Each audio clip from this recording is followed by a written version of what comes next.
2023 August 10 മാസങ്ങൾ നീണ്ട മണിപ്പൂരിലെ വംശീയ കലാപത്തെക്കുറിച്ച് ഒരക്ഷരം മിണ്ടാതിരുന്ന പ്രധാനമന്ത്രി നരേന്ദ്രമോദി ഒടുവിൽ പാർലമെന്റിൽ മൗനം വെടിഞ്ഞ ദിനം. 2 മണിക്കൂർ 20 മിനിറ്റ് നീണ്ട പ്രസംഗത്തിൽ മണിപ്പൂരിനെ കുറിച്ച് പറഞ്ഞതാകട്ടെ വെറും 10 മിനിറ്റിൽ താഴെ.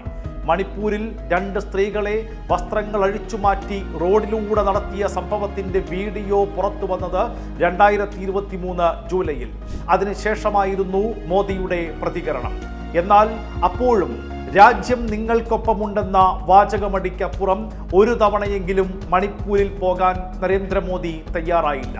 9 മാസം പിന്നിടുമ്പോഴും പ്രധാനമന്ത്രി മണിപ്പൂരിലേക്കില്ല. 2002 ഗുജറാത്ത് കലാപത്തിനിടെ കുടുംബാംഗങ്ങളെ നഷ്ടപ്പെട്ട് കൂട്ടബലാത്സംഗത്തിനിരയായ ബിൽക്കിസ് ബാനുവിനെ കാണാനും ഇതുവരേക്കും നരേന്ദ്രമോദി പോയിട്ടില്ല. കേസിൽ 11 പ്രതികളെയും ജയിൽ മോചിതരാക്കിയത് BJP സർക്കാരാണ്. ഈ തീരുമാനം റദ്ദാക്കി പ്രതികളോട് ഉടൻ കീഴടങ്ങാൻ സുപ്രീം കോടതിക്ക് പറയേണ്ടി വന്നു. അതിനെതിരെയും റിവ്യൂ പെറ്റീഷൻ സമർപ്പിച്ചിരിക്കുകയാണ് ഗുജറാത്ത് സർക്കാർ. മണിപ്പൂരിലെ ഇരകളോടും ബിൽക്കിസ് ബാനുവിനോടും അനീതി തുടരുന്ന BJPയും പ്രധാനമന്ത്രിയും പക്ഷേ ബംഗാളിലെ സന്ദേശ് ഖാലിയിലേക്ക് പറന്നെത്തുകയാണ്. ഒറ്റ ലക്ഷ്യമേ ഉള്ളൂ, വിഷയത്തിലിടപെട്ട് മമതാ സർക്കാരിനെ പൂട്ടുക. സന്ദേശ് ഖാലിയിൽ തൃണമൂൽ കോൺഗ്രസിന്റെ പ്രാദേശിക നേതാവ് ഷാജഹാൻ ഷെയ്ഖിനെതിരെ സ്ത്രീകൾ ചൂലും വടിയുമെടുത്ത സമരത്തിലാണ്.